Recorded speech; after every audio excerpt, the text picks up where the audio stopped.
Nikki is corrupt. You do this at every debate. I'll tell you exactly what it is. Don't interrupt me. I didn't interrupt you. I have delivered results. That's what we need for this country. I have been a conservative fighter all my life. A narrowed field of GOP presidential hopefuls took the stage in Alabama last night for yet another heated debate. Each are pitching themselves as the alternative to party frontrunner Donald Trump.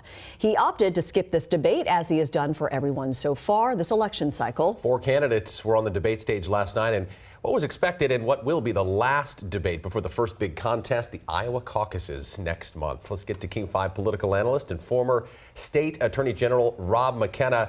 Rob, saying that is surprising, actually, just 40 days into the Iowa caucus. Unbelievable. What is your thought waking up this morning about what we saw on the stage last night?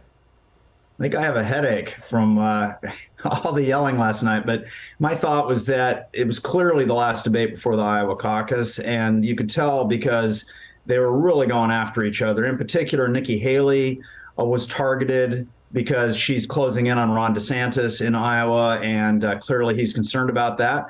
And Vivek just decided to be even more obnoxious than usual with just really, really nasty ad hominem attacks on her, on Christie, and so forth. So I would say, in summary, they were all a little, basically themselves, but even more so last night. Yeah, it was clear that they were really trying to focus on taking shots at each other, not really taking any shots at Donald Trump. He's so far ahead at this point, Rob, that they're just trying to jockey for second place. So again, as we mentioned, this is the final debate before the big contest of the election cycle, with the Iowa caucus just 40 days away. The question is, did this debate move the needle at all for any of these candidates?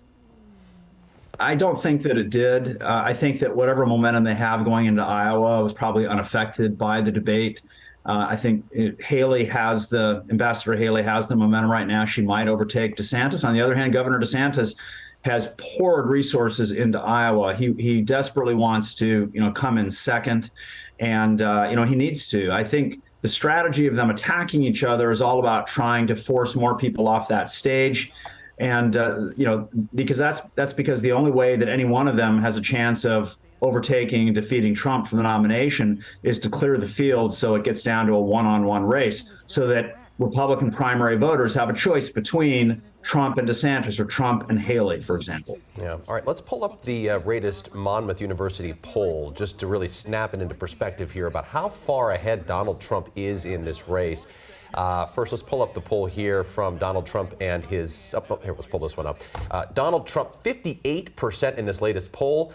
That is far and away more than Florida Governor Ron DeSantis. But Nikki Haley right there. I know you have an interest in her path forward. Nikki Haley, you have the Iowa caucus, you have New Hampshire. Then a month later, they're in South Carolina. That's Nikki Haley's home state. Is there a path forward for her or anyone else? I think there's a path forward for her to come in second at this point and, help clear the field so it's just her versus Trump. And, there's plenty of time and plenty of primaries left for that to be a meaningful, effective strategy. If it gets down to one-on-one by the time we get to Super Tuesday, you can see a path forward for her to take the nomination. It's still a steep hill to climb, but it really comes down to her or Governor DeSantis, making it a one-to-one race by late this winter. Okay, so we just have a few seconds left, Rob. I'm curious, with all the noise last night at the debate, who would you pick as the winner?